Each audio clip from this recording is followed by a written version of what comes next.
Hey, before we get started, a couple things about a slip. This really isn't a how-to. Again, I'm a flight instructor. Okay. Thank you, everybody, for joining us. And my name's Dave St. George. This guy is Joe Costanza, and he runs the at Bananas. It's some of the best video you're going to see on Instagram or Facebook. I highly recommend his channel. Great guy, flies out of New Jersey, and on his days off, I guess he flies an Airbus for Spirit. Anyway, hopefully that's all showing up on your screen. This is about kind of old school flying. Slipping is kind of something, if you learned in a tailwheel, was natural for you. If you learned in a glider, something you have to do. But the absolute other half of that would be the skidding, which is what you see here. And I think I played this in an earlier webinar. I thought of calling this control courage because it's a little bit about using the controls correctly and assertively. And I see a lot of people in for flight tests who are still kind of timid with the controls. So we're going to talk about that. We're going to talk about especially why rudder is important. Of all the controls, that is the one, that is the key control for achieving safety. You're going to see a later slide here. Tom Turner put up a blog on the Safe blog. And it turns out almost 90% of stalls happen on the departure where people are uncoordinated. Rudder use has to be what we call reflexive. It has to be automatic. It has to be almost instinctive for a pilot. And we don't see that. And I was talking to some of my other DPE buddies, and I said, well, do you test a slip to land? And of course, we all got to reading the ACS a little more carefully. And absolutely, what's required for certification as a private pilot is a slip all the way down to a landing and an accuracy touchdown within 400 feet. So a little more focus on that and kind of as a tool for getting people to use the rudder assertively. Anyway, I was going to say, why don't we go to that first poll? Tonight, big news. This is finally up on the FAA Wing site, and you'll be able to get your credit right on the Wing site. This little QR, if you shoot it, will give you the briefing sheet. We had a little disconnect with the guy who approves courses tonight as he was headed to the emergency room, but he got back home and approved the course. So we'll be able to do the questions online. So yeah, just answer the poll and we'll see where we all are in terms of experience. Okay, and I don't know, is everyone seeing this? But I'm seeing about half of you are private pilots, CFIs about 30%, commercial 30%, instrument 30%, DPEs, we've got 2%. So bunch of you out there too. Lots of safe members. If you're not a safe member, we encourage you to join. Any person with a pilot certificate can join, and you do get for your $45 a year. Do the math, you get a third off your ForeFlight because our board chairman taught the guy who wrote ForeFlight, taught him how to fly. So it was a favor to us and a very appreciated favor. Okay, when did you last do a slip to land? And I'm seeing about a third, a week ago, a month ago, a year ago. So we have people all over the market here, but easily 50% of the people here tonight are private pilots. So we're going to tailor it a little toward that end of the spectrum, not talk so much about teaching and a little more about doing, perhaps, because we don't want to leave too many people behind. I have a very distinct impression of my CFI test where the inspector was asking me in a no uncertain manner, was this a slip or a skid? And all I can remember myself just struggling and sweating, thinking this is where the CFI evaluation ends. So if you are familiar with the controls in an aircraft, most people are not going to grab both sides of the yoke like this. Generally, as a DPE, and if you're a CFI and you see this, it would indicate a very early beginner because most CFIs are going to say one hand on the throttle, one hand on the yoke, kind of like you would hold the stick in a Cirrus, where it's half a yoke, or the stick in a Champ or an RV or a Diamond.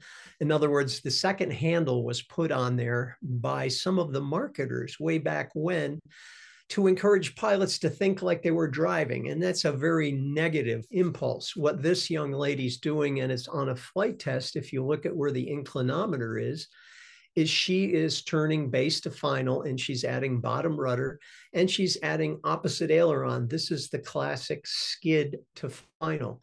And I used to actually use this in my flight school. Before people went to the practice area, I would demonstrate a full slipping stall, bring it right to a stall and a slip, and nothing happens because a slip is fairly stable.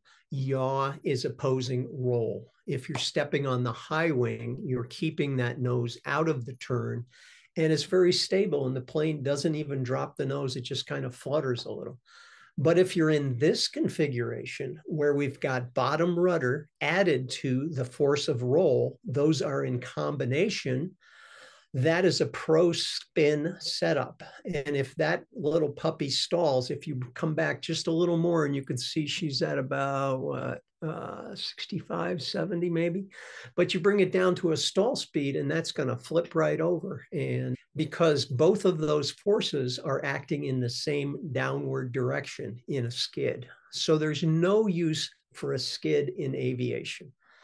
We can repeat that 3 or 4 times to really burn it in. There's really no use for a skid in aviation. It's commonly seen because people do drive cars, and the force you feel while driving a car is that skidding force, and it's not something that people are averse to. The first time you expose someone to a slip frequently, they are very uncomfortable because it feels like your butt is falling to the inside of the turn. But a slip is very stable, and that's why it's on the private pilot test, slip to land. And what we're supposed to be seeing as DPEs, and I hope my fellow DPEs out there will look at this a little more carefully, is not sort of an insipid I can't say that word, half-baked slip where the rudder comes down a little and the aileron goes in a little, but a really good full deflection slip where you expose the side of the plane to the airflow and get a lot of drag. The purpose of a slip to land, if it's not for a crosswind correction, which would be a side slip, if it's a forward slip, is to lose altitude. So we really have to create some drag. Now, the reason that this is so important is not sort of for the maneuver in itself, because many pilots, as you saw from that poll, they'll go a year without slipping. It's something that often compensates for an error in judgment or approach, right? We're way too high, we put in a slip. We don't have speed brakes. We have another way to create drag. We turn the plane sideways, and that's what a slip is. But there's another reason that the FAA wants this to be demonstrated by a private pilot, and the reason is to demonstrate effective rudder usage, to show a little control courage, to really deflect that rudder and make it work. People are just too timid on the controls. So let's see if this works. Oh, bless me, it's going to work. So this is the slide that Tom Turner put into his SAFE blog. And it's from an AOPA study.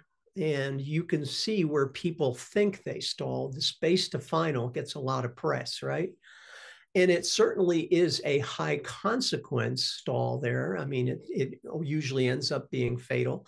But see where the stalls actually occur. They occur with the initial power application, the takeoff, and the turnout.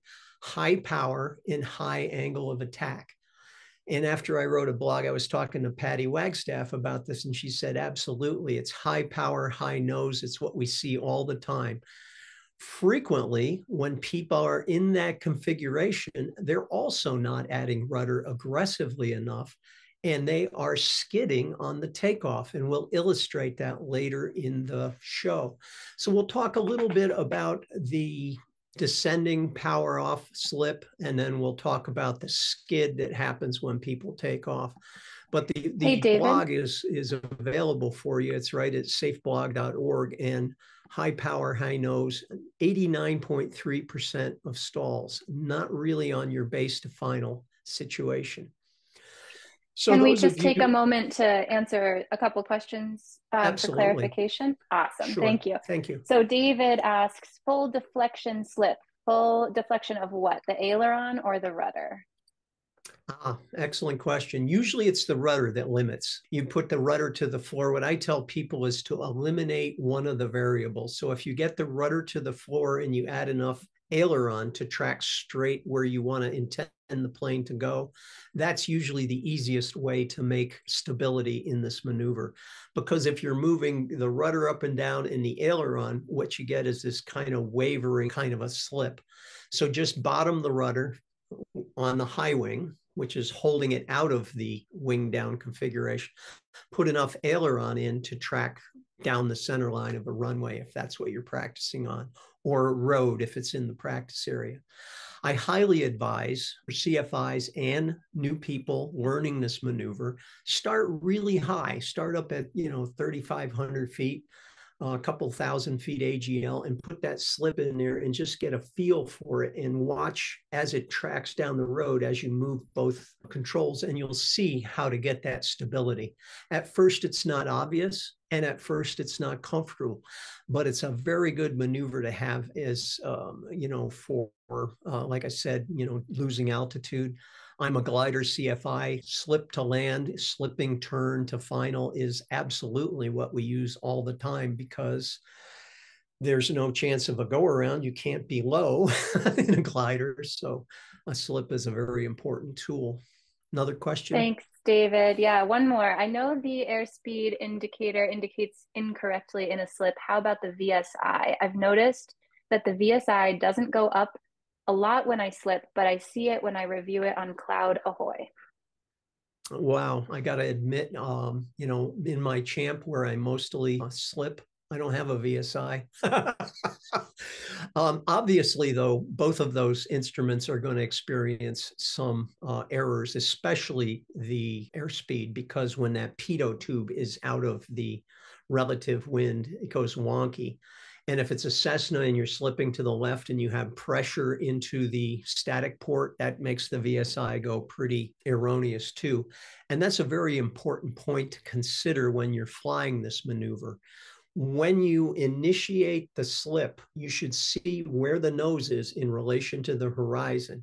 And as you put the slip in and bring the nose to the side with the rudder, try to keep that same angle of attack, that same picture with the horizon. What I see a lot is people put the plane into a slip and then they see the lack of airspeed going to the left in a Cessna and they dive the plane and gain an extra 20 knots. That pretty much ruins any effectiveness of the slip. This frequently happens at the commercial level when people are trying to do the 180-degree power off landing. And a slip is absolutely allowed in that. It's fairly clearly allowed. If you can read my blog, I have the guidance on that. Some examiners say it's not stabilized, but we are not in a normal situation. We're pretty much in a power off emergency situation. So we can slip to land, but you have to keep the airspeed under control, because if you come out of that slip aiming at a point with 20 extra knots, it's obviously not going to be effective. I hope that answers that. But yeah, I do not have that level of data from Cloud Ahoy that you have. So I would just say they both are going to lie to you. They're going to lie differently depending if you slip into the pitot-static or out of the pitot-static. Is that any other questions there?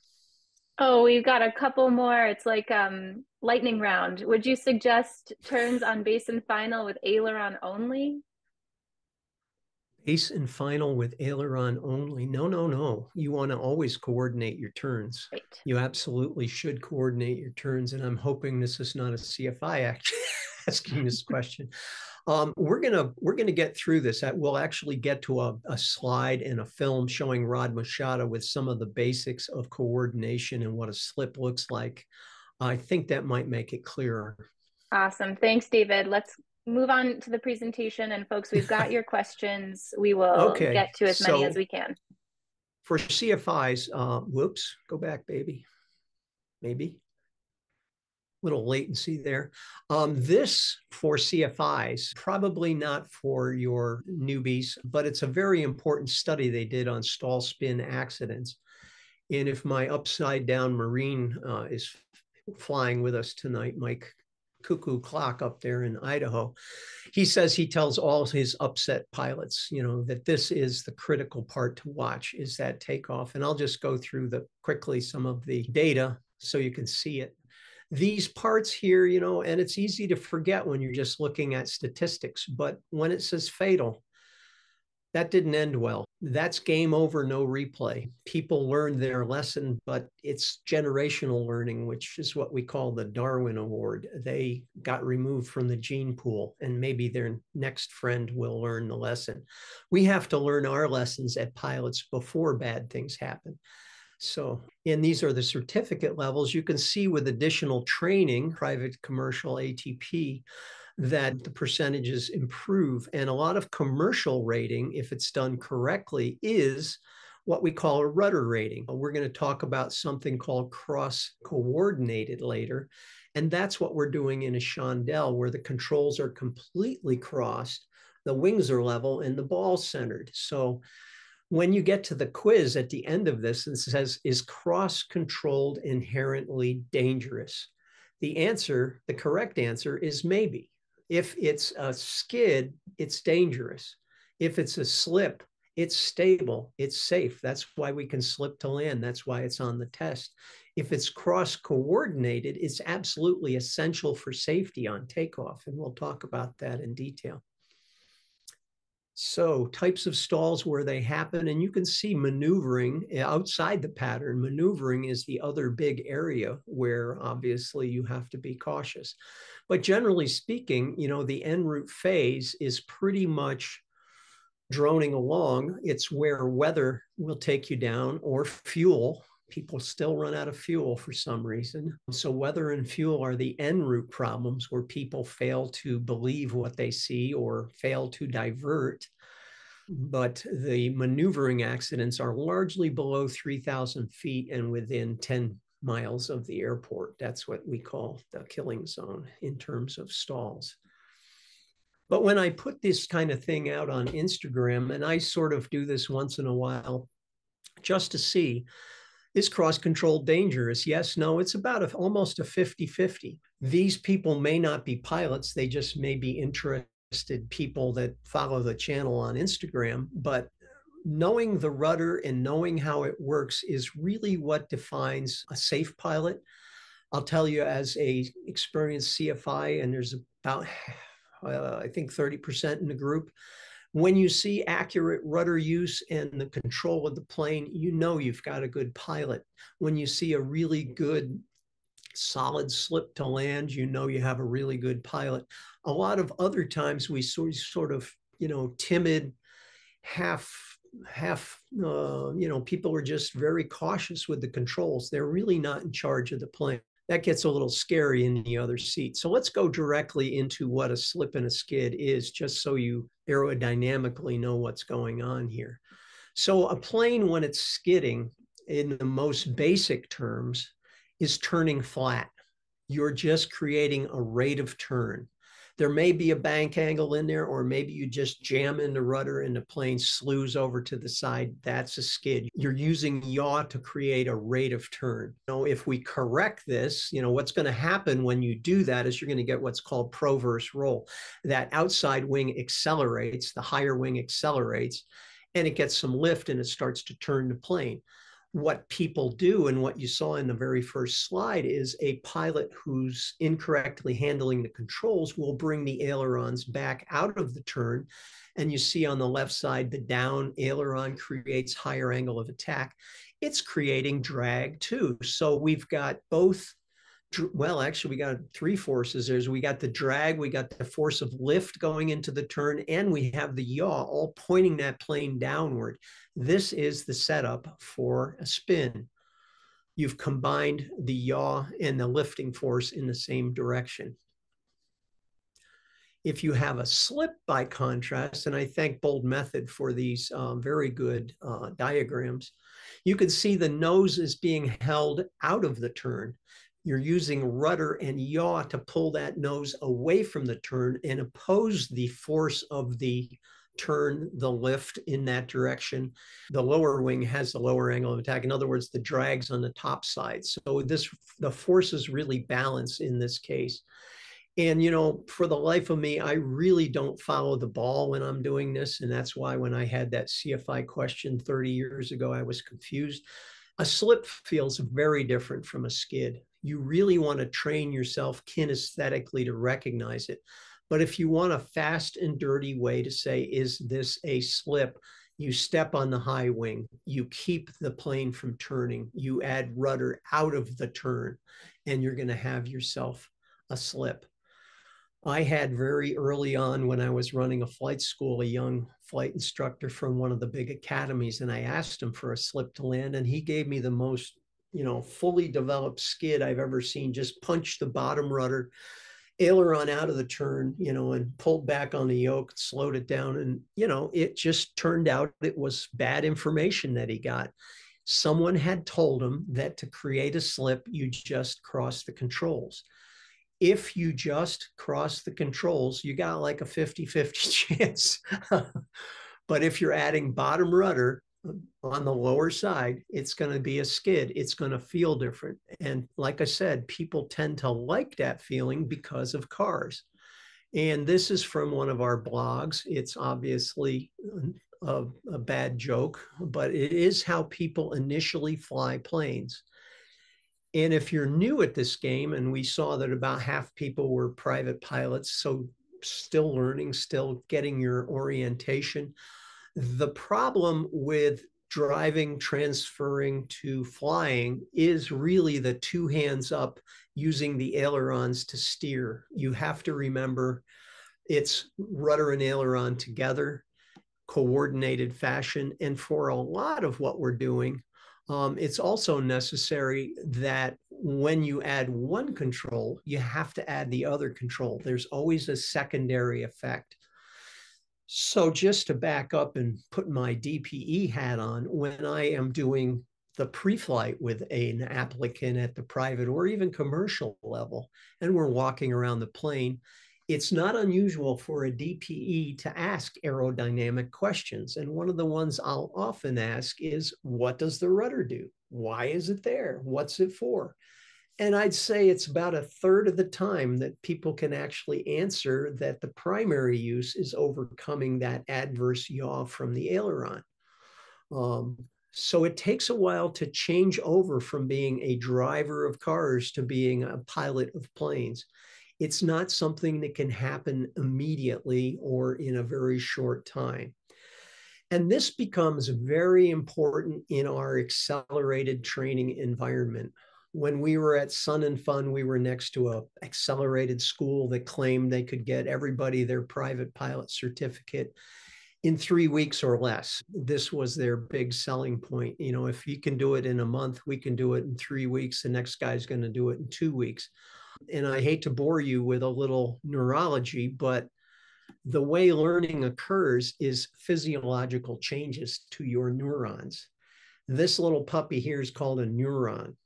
And that thing you see called the myelin sheath, that's what makes learning happen.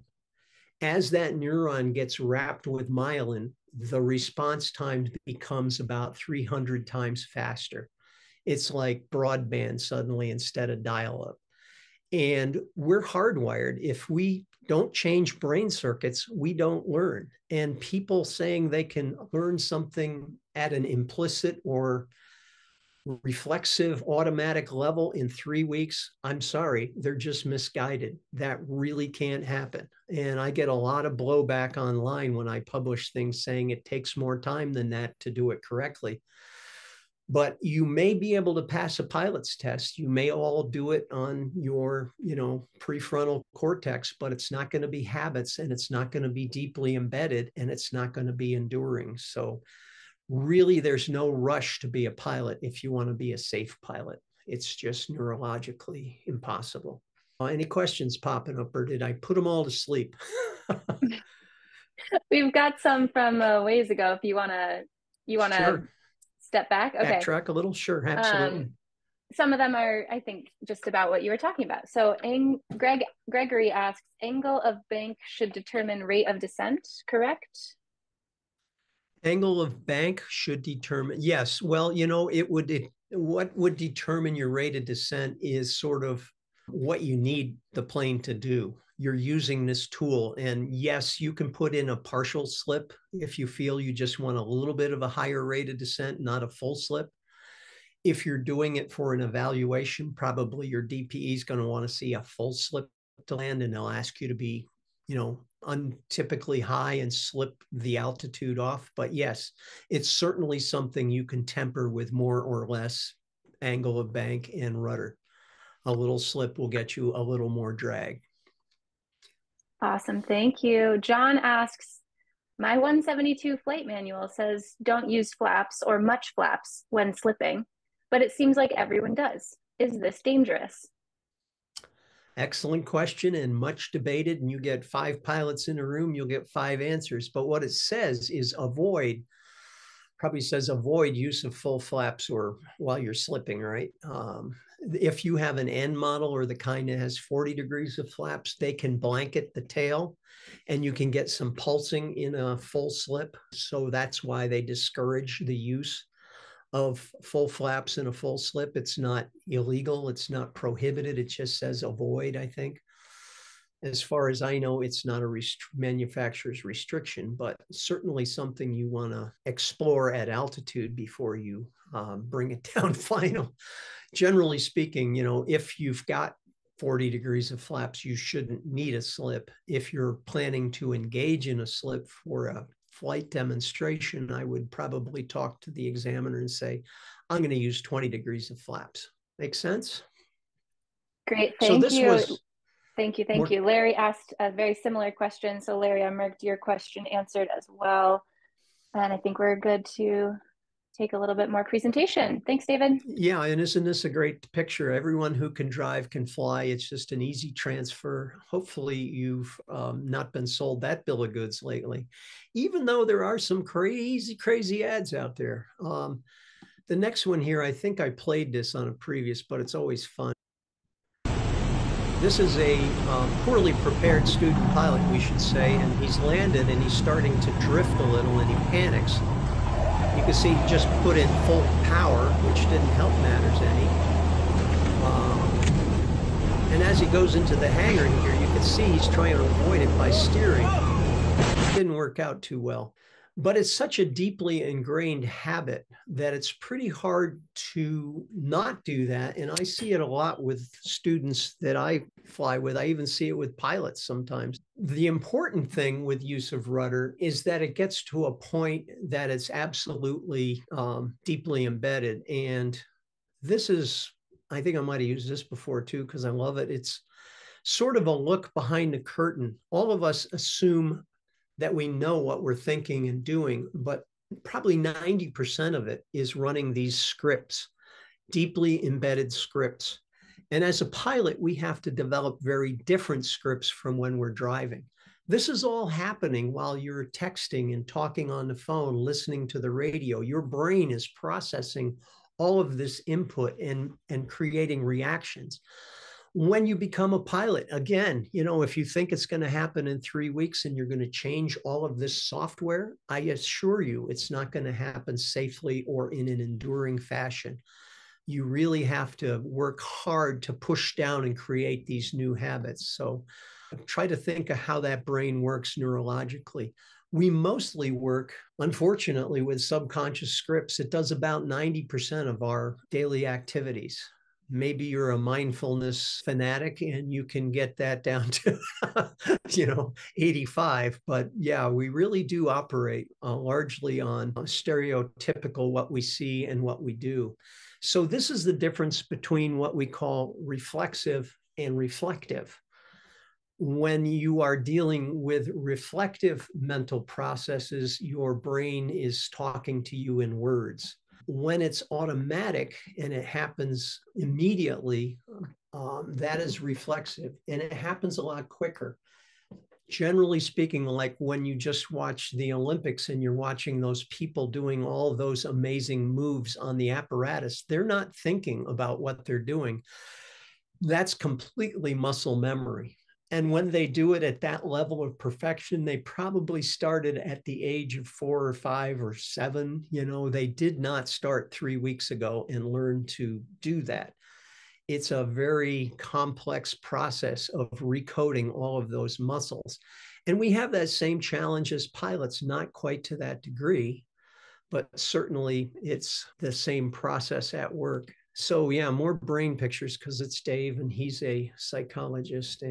But this is what's going on in the processor. A lot of what was doing, the heart, the breathing. Thank goodness we don't have to think all the time, heart beat, beat, beat. It's all taken care of automatically. The part that we can affect is the prefrontal cortex, what we call higher order thinking skills, and the neocortex, reasoning. These do also correspond with the levels of learning. And you've heard about rote, understanding, application, and correlation if you're a CFI. Generally speaking, a lot of people think that learning happens starting with rote, that we monkey see, monkey do.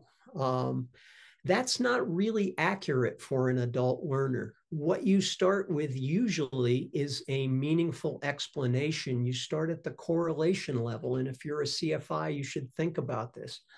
You start at that level and you drive that information downward so that it's embedded in the rote level of understanding. In other words, it becomes an implicit script. It becomes automatic. You wouldn't have to think, which foot do I push to make this plane slip? After a while, it happens automatically because you've reprogrammed your own software.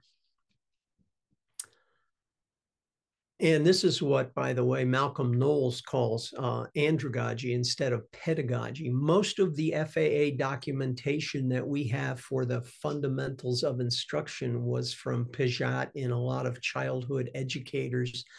It wasn't for the adult learner. And if you want to become a successful CFI, and this original webinar was CFI-PRO, to take yourself to that higher level, you have to think of how different it is to teach adults as opposed to teaching children. You really have to work at the level of correlation, the how and the why.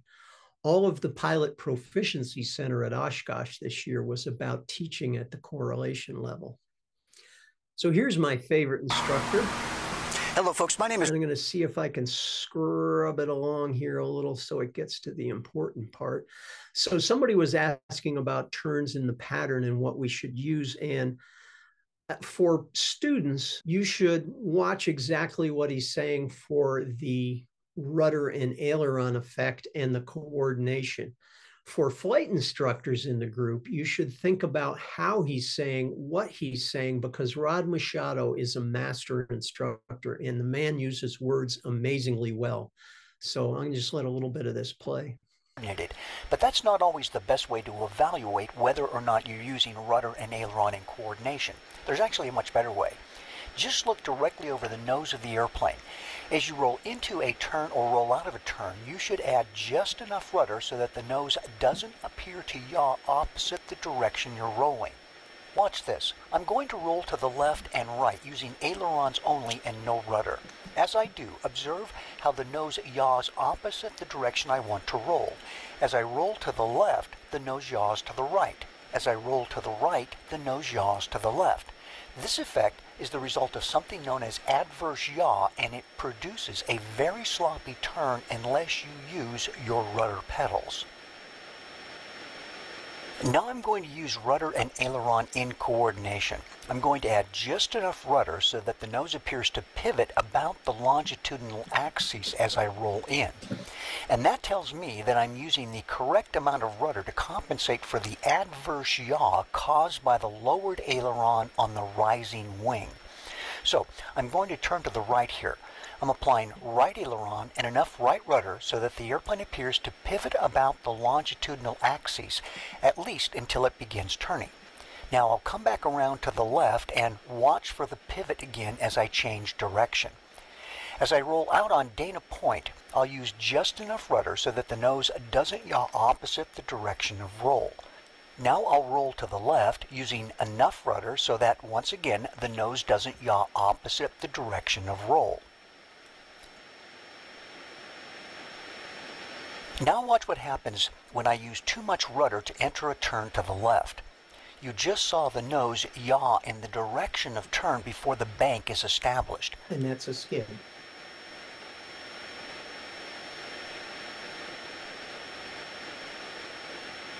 Here's an example of using too much rudder to enter a turn to the right. The nose clearly yaws to the right instead of remaining relatively stationary until the airplane begins turning. And as I said, that guy's a master. And that demonstration, if you haven't seen it in your primary training, you should have.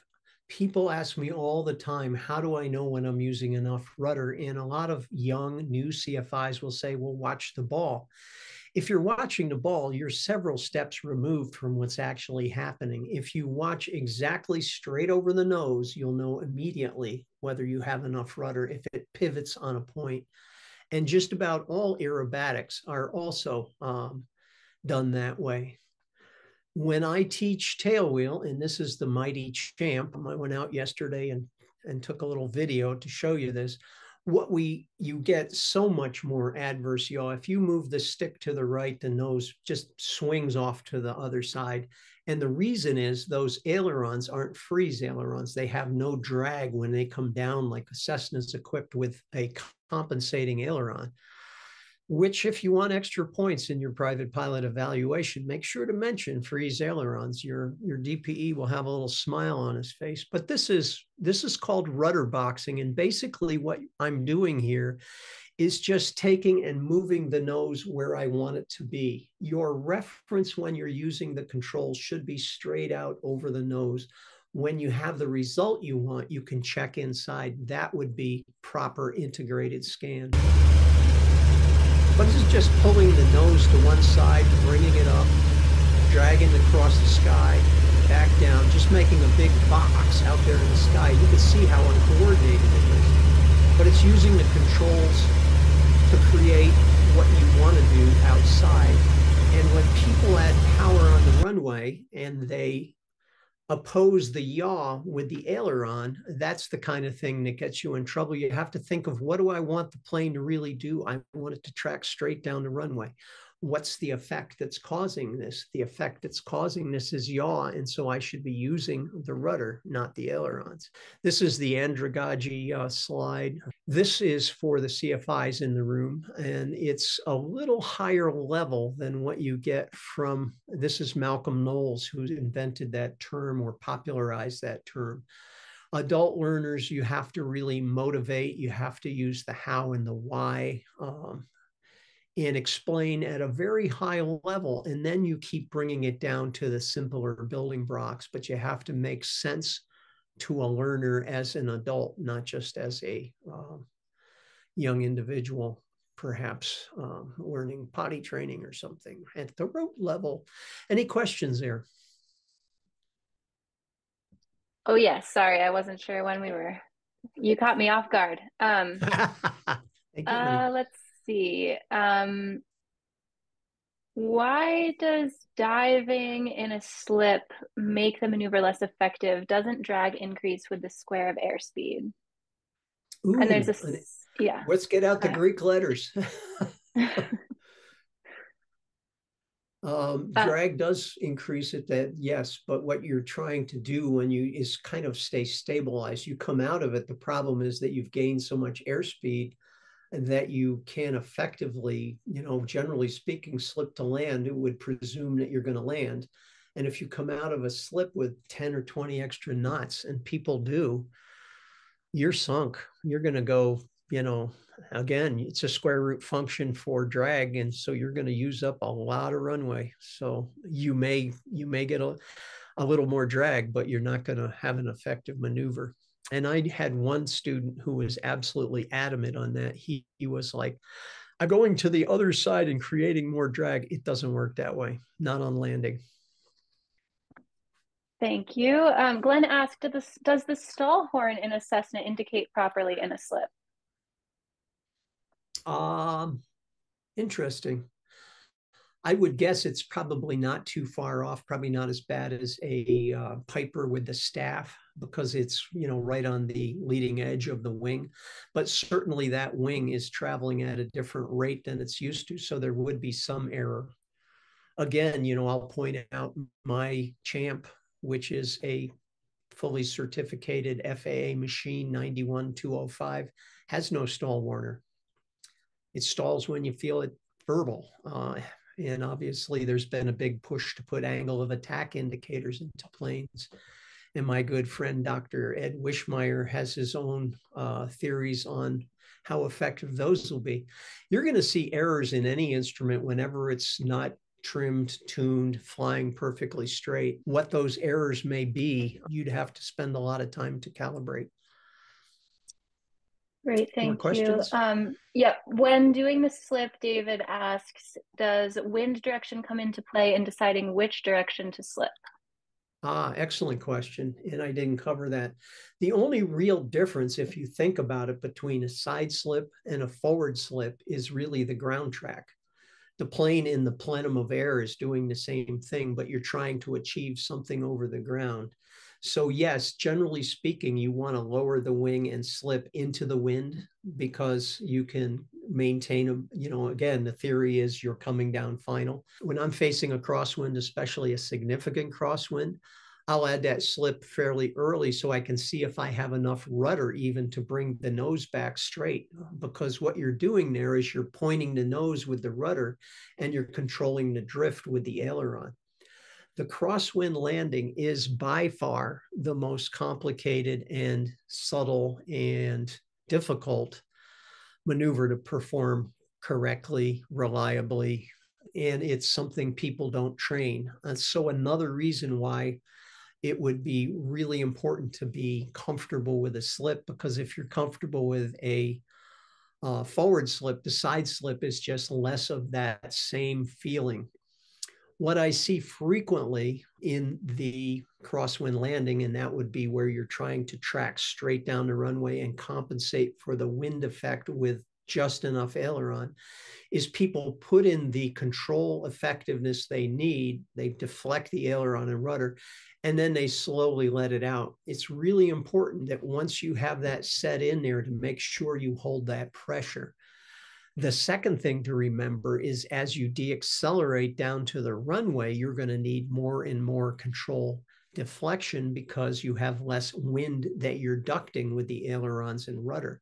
So it really is a matter of what you see out over the nose. What you need is what you apply and use.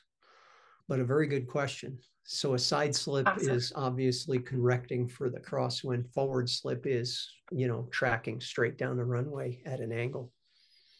Thanks, David. I've got one more for you. Can you describe the difference in controls, Jason asks, during the landing phase in a, quote, straight in forward slip to land versus a, quote, straight in forward skid to land? Is there a difference in calm wind?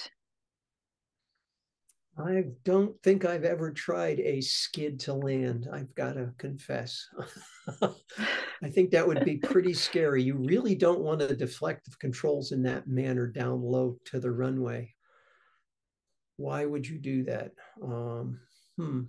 No, I wouldn't do that, David. If it was a David too, wasn't it? Jason. Yeah. I was going to say Davids are confused if they're skidding to land. No, you really don't. Like I said early on, they seem the same. You're crossing the controls, but there's no use for a skid in aviation. The only maybe, if you're tracking a localizer a little 2 degrees lighter left with just a little bit of rudder is the only time I might skid a plane a little bit, but certainly not in any gross fashion down low close to the runway to create a landing. So awesome. Stick with the slip to land. There's a couple questions about how to get the recording. I put the link to the YouTube channel in the chat, so folks keep an eye on that YouTube channel, and it will be emailed to you, this recording as well, after the webinar, I think, right, David? Yes, except I'm going to Wisconsin tomorrow morning, so it'll be a couple days before I get back from that trip. So great. Stand well, by. Stay It tuned. Also, the link that you see when you do the questions, I'll embed the video on the FAA website also there. Cool. So Thank they you. will be available there. Yeah, Steve's got one question here. Oh, sorry. Yeah. No, I was just going to say it all depends on how much editing I do on the product. Great. Steve is asking about the terminology here. He's saying you can cross control to a skid, but which we don't want to do, but you can cross control to a slip, I'm sorry, which you can cross control to a slip, which is fine. So he's just checking on sort of the terminology piece there. There's good and bad cross controlled is what he's asking. Exactly. And if you, I'm fairly sure in the documentation for this webinar, I enclosed the article I wrote for aviation safety, gosh, 20 years ago, on what's called cross-coordinated. And we're going to talk about that before it gets dark here. But yes, in both cases, a skid and a slip, you're crossing the controls. It's like two edges of a knife. One edge is sharp and it'll cut you and hurt you. One edge is dull and it has, maybe a use. A slip is very effective. A skid, there's no use for it. Both of them, you're crossing the controls. In a skid, you're adding bottom rudder and you're putting aileron out of the turn. That's skidding. You're turning the plane with the rudder, basically. You're combining that rudder force with the force of the turn lift in that direction. The slip, you're holding the nose out of the turn. And so the forces are in opposition. And as I said, if you have a very good instructor who's willing and competent, go up to altitude when you're doing your stalls and reduce power to idle, put it in a full slip and bring it to a stall. And you'll notice it doesn't go anywhere. It doesn't go right, doesn't go left. The nose doesn't even drop. It just sits there very stable. Anyway, a couple quick points we should get through here before we run out of time. These are my examples of, what reflexive or implicit learning looks like. And implicit learning is not the talk to you kind of learning. It's the muscle memory learning. All of these things have to be trained to a level where it's not a thought process. It happens automatically because you have trained your software to react correctly. It's not an immediate process. It takes a while, but we're trying to achieve mastery in every one of these, obviously, fields. So what is cross-coordinated? And I was going to actually try to go to video on this. So let's go all the way down here. This is a Pilatus PC-12 on takeoff. And you can see how far the nose is trimmed to the right. This is required in the PC-12 for takeoff, or when you push the throttle forward, it says very clearly, no takeoff. It's almost 20 some degrees because it's 1400 horsepower and it's a 109-inch Hartzell prop pulling you left. When you add power on takeoff, all those forces are pulling the plane to the left. You need massive amounts of right rudder in a PC-12, even with the trim. But say it's my Cherokee 6 and I'm doing a chandelle. As we get to higher and higher angles of attack, we need more and more right rudder. What that right rudder does also is it will create a rolling moment to the right. And so what you end up with, if you have a coordinated takeoff, is a lot of right rudder and a little bit of left aileron. The ball will be centered, the plane will be tracking straight, and that's what I call cross-coordinated. A lot of new learners are reluctant to add those control inputs because they think, oh my God, I'm cross-controlled, I must be dangerous. But in fact, that's what you have to do to be coordinated. So I went up in another plane that I own and I shot this. This is the massive Cherokee 6 from God knows 1960 something. But if we can get that to play. This is through the second half of a right chandelle. So basically it's a right climbing turn, a lot of right rudder to keep the ball centered.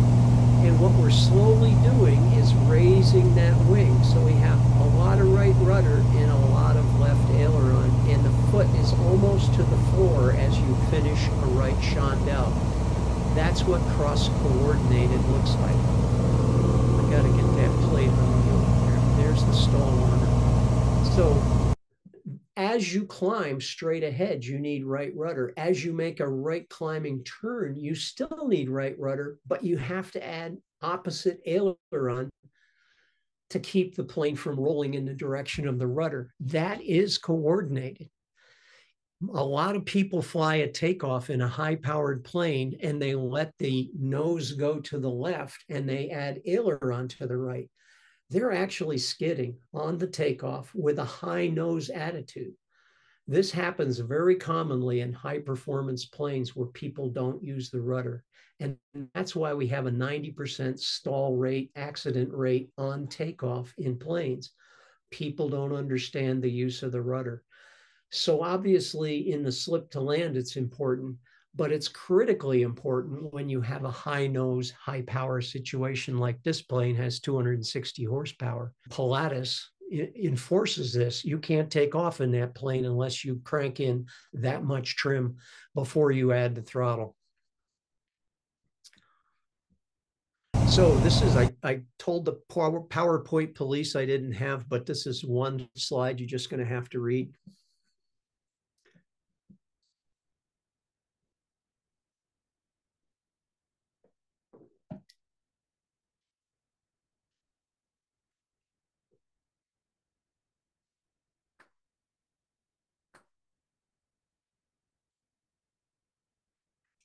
So that's basically saying just what I said, which is you need right rudder and you need a little bit of left aileron to be coordinated.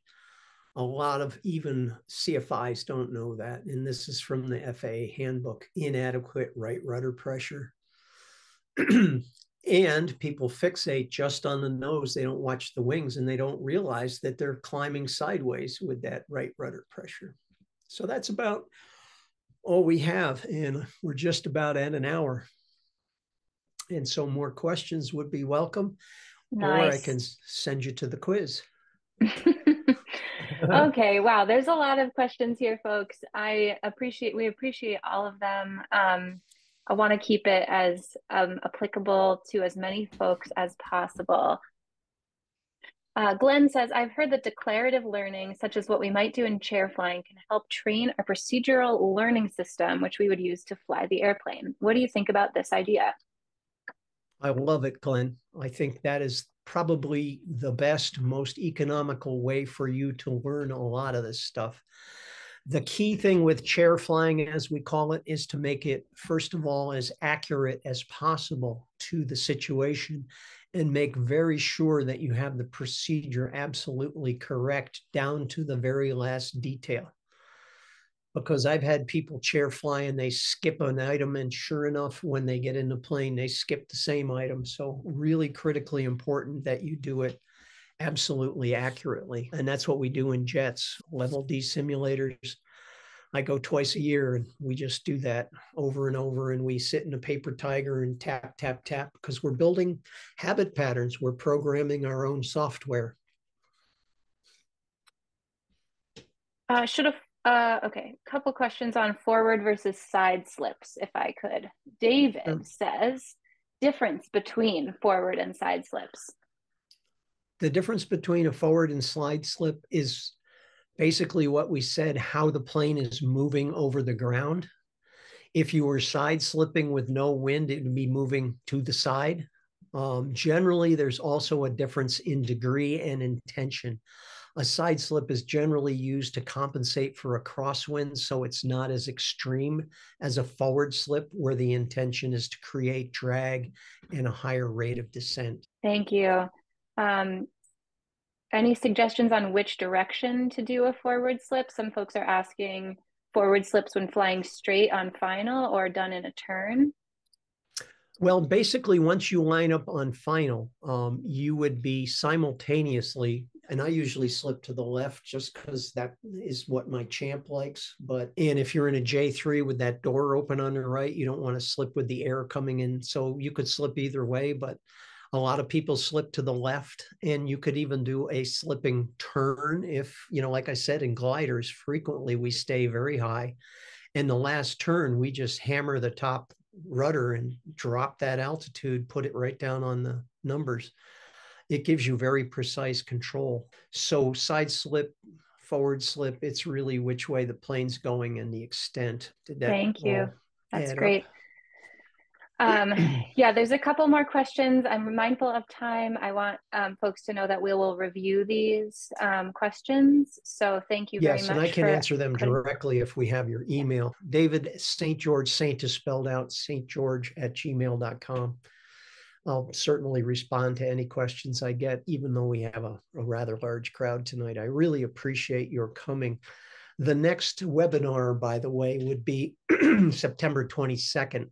And what we're going to talk about there, we're going to expand the envelope a little more. We'll talk about maneuvers flight instructors might do on a flight review. We call it extended envelope training. It's something that the airlines are now required to do every year. Pilots tend to fly in a very small 7 to 10% of the flight envelope.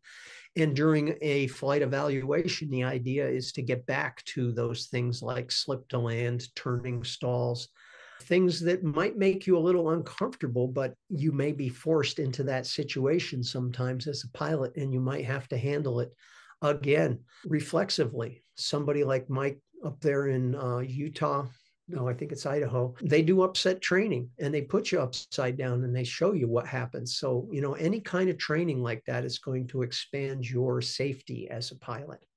So 22nd of September should be up live on the Zoom at this point.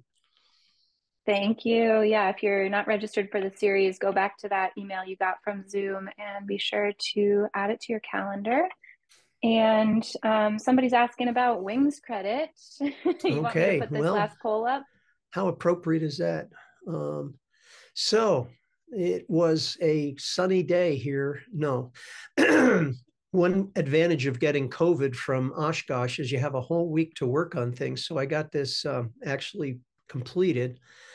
And the guy went to the emergency room, like I said tonight, but he did click the button and these questions are up. So you can either shoot that as a QR, but I'll tell you, Wings does not work well on a phone, especially the questions part. So probably copy the URLs that's in the chat, and that will take you to the course. You've already seen the presentation. So you want to click through, review, and go right to the test. There'll be 10 questions. You'll have to register with your FAA email. And at the end of it, if you get your 10 questions, you know, right, and I think they give you as many chances as you want. They're not the best questions because I didn't get a chance to review them, but they'll do the job. You'll get your Master Wings credit. Thanks. And while folks are pulling that up, one super local question for the folks in the Syracuse and Central New York area. Paul's wondering when we might have another seminar or wing session locally. Paul, are you a CFI or did you catch me at Penn Yan or up in Seneca Falls? That's a good question. Let us know, Paul. Yeah, I haven't done a CFI one in a while, and we're due for that. Probably do it this fall at Millionaire. But the local guys, you know, as soon as they want to do one, just get in touch with me. I'll do a local. We could do slip to land with actual hands-on airplanes. It's kind of hard to do these things over Zoom because usually we get the plane out and describe the deflection and ask questions. So yeah, just have them get in touch with me if you're in upstate New York. Thanks. Yep, I put David's email in there once again. Probably good to reference that you're from the webinar on your subject line so we can sort through the responses. Please. And I think we're good. All of this should go through automatically. If you have any blivets, you can write to me, but I'm pretty sure all 10 questions should be up when you get it done. You get the little certificate, you get the approval, you get your Master Wings credit. By the way, I didn't know if you knew this, but Master Wings credit is only applicable at the Master Wings level. So next time I may put some lower level Master Wings and also some lower level Wings credit because it doesn't deprecate down to the lower levels for some reason. Anyway, thank you all for coming. I really appreciate it. I hope it was valuable for you. Certainly feel free to write some comments. If you have a subject you want me to cover, that email it's right up there. David St. George at Gmail. Send me a note. We'll get it done. September 22nd. Fly safely. Thanks for coming.